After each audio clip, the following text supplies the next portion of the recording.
बिस्मिल्लाहिर्रहमानिर्रहीम। अस्सलाम वालेकुम पाकिस्तान। नाजरीन, आप देख रहे हैं आवाज़े बहावलपुर न्यूज़ चैनल और मैं हूं आपका मेज़बान अहमद महमूद। नाजरीन, जैसा कि आप सब जानते हैं कि हम आप लोगों के लिए आज की शख्सियत प्रोग्राम लेकर आया करते हैं। आज मैं मौज़ा तारा जाट बहावल नगर में मौजूद हूँ। आज मैं आपको जिस शख्सियत का तारुफ करवाने जा रहा हूँ, आप ज़िम्मेदार हैं। मेरे साथ मौजूद हैं मलिक मजीद आवान साहब। आज हम बात करेंगे सियासत के हवाले से, यहाँ के बेसिक क्या मसाइल हैं, किसानों के क्या मसाइल हैं और गुज़िश्ता दिनों से बारिशें जो हैं हो रही हैं जिससे फसलों को नुकसान पहुँचा है। आज इस हवाले से खसूसी गुफ्तगू करेंगे, तो आइए बात करते हैं। अस्सलाम वालेकुम। जी वालेकुम अस्सलाम। अहमद भाई, क्या हाल चाल है? बिल्कुल ठीक, आप ठीक हैं? जी अल्हम्दुलिल्लाह बिल्कुल ठीक ठाक। बहुत खुशी हुई आपके आने की भैया। बहुत शुक्रिया। सर, मैं पहला सवाल आपसे पूछूंगा कि आप यहाँ की सियासत को कैसे देखते हैं? जी, हमारे इलाके की जो सियासत है ना, वो कुछ ऐसी है जो वोट लेने के लिए आते हैं, बाद में कोई किसी से नहीं पूछता भी आप कैसे हैं कैसे नहीं हैं। मौजूदा वक्त की मैं आपको बात बताता हूँ। हमारे इलाके के ना MNA दूसरे हैं आलमदाद लाले का, वो कभी आते हैं कभी नहीं आते। उनकी कोई हमारे साथ सियासत में हिस्सा नहीं है, कोई कुछ नहीं है, लेकिन वो हमारा ख्याल भी नहीं रखते। दूसरी बात ये है कि शौकत अली लाले साहब के हैं, उनके पास मैं 2 दफ़ा जा चुका हूँ कि हमारे इलाके की ना वाटर सप्लाई यार ख़राब हो गई है, तो हमारी बात सुनी। वो कह रहे हैं कि हमारे पास भाई कोई बजट ही नहीं है। भाई अगर बजट ਤੁਹਾਡੇ ਕੋਲ नहीं है, सानू कम से कम कोई दसो तो सही। उन्होंने क्या भाई दोनों कॉल करांगे, साढ़े कोल आ ਜਦੋਂ को ਤੁਹਾਡੇ ਕੋਲ बजट आंदा गया तो उन्होंने इंशाल्लाह ਅਸੀਂ ਜ਼ਰੂਰ ਤੁਹਾਨੂੰ ਵਾਟਰ ਸਪਲਾਈ ਦੇਵਾਂਗੇ। ਤੇ ਇਹ ਸਾਡੀ ਸਿਆਸਤ ਦੀ ਸੂਰਤ ਹਾਲ ਹੈ, ਕੋਈ ਕਿਸੇ ਨੂੰ ਭਾई कुछ भी नहीं ਦਿੰਦਾ। ठीक है। सड़कों के हवाले से बात करूं तो मुझे यहाँ इलाके के सड़कों के हवाले से कुछ बताइएगा। ਸੜਕਾਂ ਦੇ ਹਵਾਲੇ ਨਾਲ ਭਾਈ ਇਹ ਗੱਲ ਹੈ, ਤੁਸੀਂ ਰੋਡ ਸਾਡੇ ਤੋਂ ਲੰਘ ਤੇ ਆਏ ਹੋਵੋਗੇ, ਬਿਲਕੁਲ ਟੁੱਟਿਆ ਪਿਆ, ਜਗ੍ਹਾ ਜਗ੍ਹਾ ਖੱਡੇ ਬਣੇ ਪਏ ਨੇ। ਸੜਕ 1994 ਦੇ ਵਿੱਚ ਬਣੀ ਸੀ, ਮੀਆਂ ਮਨਜ਼ੂਰ ਮੋਲ ਸਾਹਿਬ ਨੇ ਬਣਵਾਈ ਸੀ, ਔਰ ਉਹ ਲਫ਼ਜ਼ ਇਹ ਆਖ ਤੇ ਗਿਆ ਸੀ ਕਿ ਮੈਂ ਤੁਹਾਡੇ ਬਹਾਵਲ ਨਗਰ 'ਚ ਸੜਕਾਂ ਇੰਨੀਆਂ ਕੁ ਬਣਵਾ ਦਿਆਂਗਾ ਕਿ ਆਉਣ ਵਾਲੀ ਹਕੂਮਤਾਂ ਰਿਪੇਅਰ ਨਹੀਂ ਕਰ ਸਕਣਗੀਆਂ। ਔਰ ਉਹਦੇ ਉਹ ਅੱਜ ਦੇ ਲਫ਼ਜ਼ ਉਵੇਂ ਹੀ ਖੜੇ ਨੇ। ਵਾਕਈ ਅੱਜ ਤੱਕ ਜਿਹੜੀ ਕੋਈ ਵੀ ਸੜਕ ਟੁੱਟੀ ਹੈ ਉਹ ਸਾਡੀ ਬਹਾਲ ਨਹੀਂ ਹੋ ਸਕੀ, ਨਾ ਹੀ ਰਿਪੇਅਰ ਹੋ ਸਕੀ ਹੈ, ਨਾ ਹੀ ਕਿਸੇ ਹਕੂਮਤ ਨੇ ਬਣਾਈ ਹੈ। ਔਰ ਸਾਰੇ ਸਿਆਸਤਦਾਨ ਇਹਨਾਂ ਰੋਡਾਂ ਤੋਂ ਲੰਘਦੇ ਨੇ, ਕੋਈ ਨਹੀਂ ਬਣਾਈ। ਸਿਰਫ ਬਹਾਵਲ ਨਗਰ ਤੋਂ ਹਰੁਣਾਬਾਦ ਤੱਕ ਰੋਡ ਇੱਕ ਬਣਿਆ, ਉਹ ਵੀ ਅੱਜ ਤੋਂ 10 ਸਾਲ ਪੁਰਾਣਾ ਬਣ ਚੁੱਕਿਆ ਹੈ। ਸਾਡੇ ਰੋਡ ਡੂੰਗਾ ਬੂੰਗਾ ਚ ਰਾਮਪੁਰਾ ਚ ਲੰਘਦੇ ਨੇ, ਭਈਆ ਨਹੀਂ ਬਣਿਆ। ਕੋੜਿਆਂ ਵਾਲੀ ਦਾ ਰੋਡ ਹੈ ਬਿਲਕੁਲ ਖਰਾਬ ਹੈ, ਨਹੀਂ ਬਣਿਆ। ਖਰਾਜਪੁਰਾ ਚ ਰਾਮਪੁਰਾ ਰੋਡ ਹੈ, ਬਿਲਕੁਲ ਨਹੀਂ ਬਣਿਆ।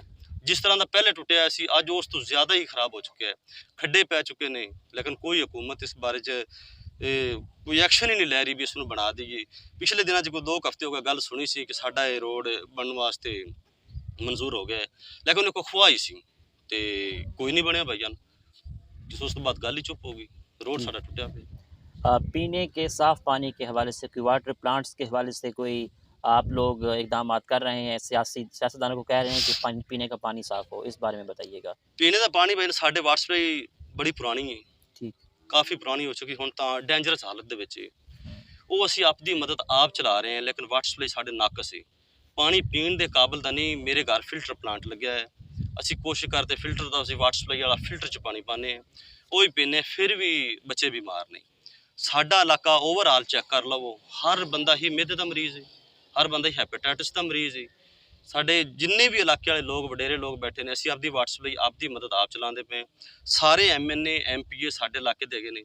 ਅਸੀਂ ਉਹਨਾਂ ਨੂੰ ਕਿਹਾ ਵੀ ਸਾਡੀ ਵਾਟਰ ਸਪਲਾਈ ਮਿਹਰਬਾਨੀ ਕਰੋ ਦਿੱਤੀ ਜਾਓ। ਟਰਾਂਸਫਾਰਮ ਸਾਡੀ ਵਾਟਰ ਸਪਲਾਈ 'ਤੇ ਨਹੀਂ ਹੈਗਾ, ਮੀਟਰ ਸਾਡੀ ਵਾਟਰ ਸਪਲਾਈ 'ਤੇ ਨਹੀਂ ਹੈਗਾ। ਅਸੀਂ ਵੱਡੇ ਵੱਡੇ ਜ਼ਿਮੀਂਦਾਰਾਂ ਨੇ ਆਦੇ ਕੋਲੋਂ ਪੈਸੇ ਇਕੱਠੇ ਕਰਕੇ ਅਸੀਂ ਆਦੀ ਦੀ ਮਦਦ ਆਪ ਚਲਾ ਤੋਂ ਮੀਟਰ ਲਾਇਆ ਹੋਇਆ ਹੈ। ਉਹਦੇ ਵਾਸਤੇ ਅਸੀਂ ਇੱਕ ਬੰਦਾ ਰੱਖਿਆ ਜਿਹਨੂੰ ਅਸੀਂ ਮਹੀਨਾ 20,000 रुपये सैलरी दे रहे हैं। गरीब आवाम 800 रुपया महीने का बिल अदा करती है, जबकि साड़ी अगर बिजली तो चलती होंगी सानू 200 तो 300 रुपये बिल आना सी, वो सानू नहीं आ रहा। लेकिन असी 800 रुपया बिल इस महंगाई के दौर च दे रहे हैं, असी पानी पी रहे हैं। पानी भी जहरीला है, पिछों पैप जगह जगह तो लीक ने, उन्होंने आदे आप उन्होंने बनाया है, आप चलाया है, तो बड़ी मुश्किलात नाल असी पानी पी रहे हैं। लेकिन वाटर सप्लाई का नाकस इंतजाम भी नहीं है जी। पाकिस्तान के मौजूदा सियासी सूरत हाल के हवाले से आपका क्या तबसरा है? सियासी सूरत हाल है, इंशाल्लाह PTI को सपोर्ट करेंगे, PTI नाल इंशाल्लाह रवांगे, अच्छी पार्टी है, उनका साथ देंगे। ठीक। सर, डोंगा बुंगा के क्या मसाइल हैं जिन पे आपका फोकस हो कि इनको हल होना चाहिए? डूंगा बुंगा के ਜਿਹੜੇ ਮੇਨ ਹੱਲ ਹੈਗੇ ਨੇ ਭਾਈਆਂ, ਸਾਡੇ ਡੂੰਗੇ 'ਚ ਹਸਪਤਾਲ ਨਹੀਂ ਹੈਗਾ। ਛੋਟਾ ਜਿਹਾ ਹਸਪਤਾਲ ਹੈ ਜਿੰਦੇ 'ਚ 1 ਜਾਂ 2 MBBS ਡਾਕਟਰ ਨੇ ਤੇ ਹੈਲਥ ਵਰਕਰ ਹੈਗੇ ਨੇ, 2-4 ਕਮਰੇ ਨੇ ਤੇ ਛੋਟੇ ਜਿਹੇ ਸਾਡਾ ਇੰਤਜ਼ਾਮ ਹੈ, ਲੇਕਿਨ ਵੱਡਾ ਕੋਈ ਇੰਤਜ਼ਾਮ ਨਹੀਂ ਹੈਗਾ। ਤੇ ਉਹਦੇ ਵਾਸਤੇ ਵੀ ਇਹ ਵੀ ਸਾਡੇ ਹਸਪਤਾਲਾਂ ਨੂੰ ਬਿਹਤਰ ਤੋਂ ਬਿਹਤਰ ਬਣਾਇਆ ਜਾਏ। ਤੇ ਕਾਲਜ ਹੈ ਸਾਡੇ ਲੜਕੀਆਂ ਦਾ ਹੈ, ਲੜਕਿਆਂ ਦਾ ਕਾਲਜ ਨਹੀਂ ਹੈਗਾ। ਲੜਕਿਆਂ ਦਾ ਕਾਲਜ ਜਿਹੜਾ ਹੈ ਉਹ ਬਣਾਇਆ जाए। तो इस वजह इस बस यही दूंगा दूंगा दोबारा जी। ठीक। बारिशों को 1 महीना हो चुका है, जी रोज़ बारिशें हो रही जी हैं, जिससे फसलों को नुकसान पहुंचा है। तो ये बताएं कि बारिश से फसलों को क्या नुकसान पहुंचा है और किन किन बीमारियों का खतरा आता है।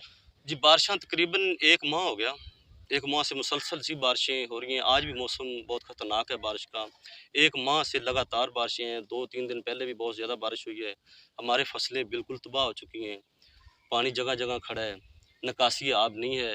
जो निकासी आब है वो थोड़ा-सा दूर है। तो इलाके की फसलें जो हैं वो डूब गई हैं। थ्रिप्स का बहुत ज़्यादा मसला है, सब्ज़ तेले का बहुत ज़्यादा मसला है, सफ़ेद मक्खी का बहुत ज़्यादा मसला है। ओवरऑल नरमे में जो फंगस का मसला है वो भी बहुत ज़्यादा आ रहा है। तो फिलहाल फसल जो हमारे इलाके की है वो ना होने के बराबर है जी। ठीक है। ये किसानों को फसलों के हवाले से क्या करना चाहिए। किसानों को ये करना चाहिए, अगर किसान हैं वो कुछ देखभाल कर रहे हैं, कुछ नहीं है, कुछ देखभाल नहीं कर रहे हैं। जड़ी बूटियाँ ज़्यादा हो गई हैं। जड़ी बूटियों को जितना जल्दी हो से तलब करें और पानी को निकालें तो इंशाल्लाह फसल अच्छी हो जाएगी। अल्लाह करे। रामपुरे की तरफ जाएं तो वहाँ पे अगर रोड्स देखें, सफाई सुथराई का निज़ाम देखें तो बिल्कुल नहीं है। तो क्या यहाँ के सियासतदान, लोकल सियासत के हवाले से बात करूँ, काउंसलर, चेयरमैन, वो कोई इनिशिएटिव नहीं लेते। नहीं, हमारे इलाके के जो काउंसलर हैं वो अच्छे हैं, अल्हम्दुलिल्लाह ठीक है। तो वो थोड़ा बहुत काम करते हैं, जो जितनी जो कि हैं वो इस्तेमाल कर रहे हैं अपना काम।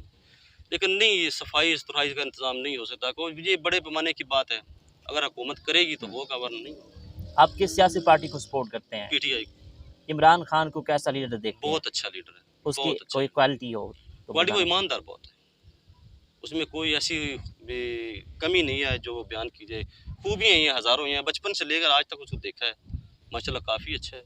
उसकी क्रिकेट भी देखता रहा हूँ, क्रिकेट में भी बहुत अच्छे रहे हैं। अब सियासत में वो ईमानदार काफ़ी है। ईमानदारी की वजह से इंशाल्लाह उसको सपोर्ट करते रहेंगे। क्या लगता है आपको, पाकिस्तान तहरीक इंसाफ अगले इलेक्शन में हुकूमत बना पाएगी। इस बारे में क्या तबसरा है जी आपका। इंशाल्लाह मैं ये बात करता हूँ कि मेरे इलाके में ना जो पोलिंग होगा इंशाल्लाह इन द इलेक्शन पीटीआई का, मैं किसी की बात नहीं करता, मेरा पोलिंग इंशाल्लाह पीटीआई जीतेगी। मैं अपने पोलिंग को इंशाल्लाह पीटीआई को जिता के भेजूंगा। ठीक। अगर आप इस चक के हवाले से बात करूँ, इस चक के क्या मसाइल हैं जिन पे आपका फोकस हो कि इनको हल होना चाहिए। हमारे इलाके में स्कूल है वो प्राइमरी तक है। एक तो ये मिडल हो जाना चाहिए। ठीक। दूसरा हमारे इलाके में अस्पताल है ही नहीं, यहाँ अस्पताल बनना चाहिए। पानी का निज़ाम है ही नहीं, पानी का इंतज़ाम होना चाहिए। तो बाकी ये और बाकी सब ठीक ठाक है अल्हम्दुलिल्लाह। लोग अपना अपना कमा रहे हैं, अपना खा रहे हैं। आखिर में सुनने वालों को, देखने वालों को, अपने इलाके की आवाम को, सियासतदानों को आपका क्या पैगाम है। मेरा सियासतदानों को और देखने वालों को यही पैगाम है कि मोहब्बत में रहें, मोहब्बत बांटें, नफरतें तो बहुत हैं। बहुत शुक्रिया। शुक्रिया, अल्लाह हाफ़िज़ मेरा। जी तो नाजरीन, आपने आज की शख्सियत प्रोग्राम सुना। एक नए प्रोग्राम में मुलाकात होगी, तब तक अल्लाह हाफिज़, अल्लाह निगहबान, पाकिस्तान जिंदाबाद।